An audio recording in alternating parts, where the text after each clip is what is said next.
ভালোবাসার প্রমাণ সবসময় পুরুষদেরকে দিতে হয়। তার একটি উদাহরণ এই ঝিনাইদহের ব্যক্তি। নারীকে ভালোবাসবেন না এবং ভবিষ্যতে কোনো নারীর সঙ্গে সংসারে আবদ্ধ হবেন না, ঠিক সেই কথাতেই আজও অটুট রয়েছেন তিনি। মাথায় টুপি, শরীরে পাঞ্জাবি, একেবারে সাদামাটা জীবন তার। নাম তার গোলজার হোসেন, বয়স এখন প্রায় ৮০ বছর। জীবনের এতগুলো বছর তিনি একাই কাটিয়ে দিয়েছেন।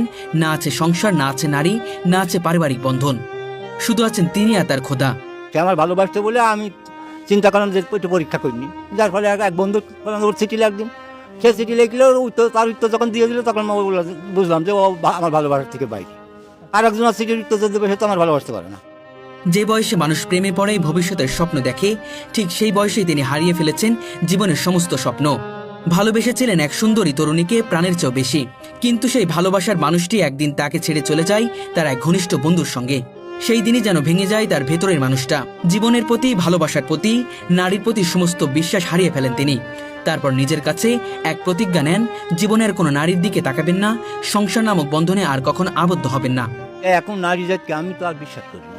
অনেকেই বলে যে সব নারী তো সমান নয়, একটা নারী আমি আমার সঙ্গে আসুক, ক্ষুধার ভালোবাসতে আসুক, কিরা আসবে, সে আমার কাছে কোনো কিছু চাবে না, শুধু ইবাদত চাবে, আর কিছু চাবে না। সে যৌনশক্তির ভিতরে দিতে পারবে না, সন্তানের ভিতরে দিতে পারবে না। প্রেম তো সন্তানের তার প্রেম হয় না, প্রেম তো পবিত্র।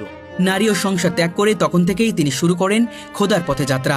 নিজের গ্রাম ঝিনাইদহের হরিণাকুণ্ড উপজেলার শহরতলির পার্বতীপুর নির্জন এক মাঠের ভিতর নিজের হাতে একটি ছোট্ট ঘর নির্মাণ করেন। সেই ঘরের পাশেই গড়ে তোলেন বিশাল এক মসজিদ।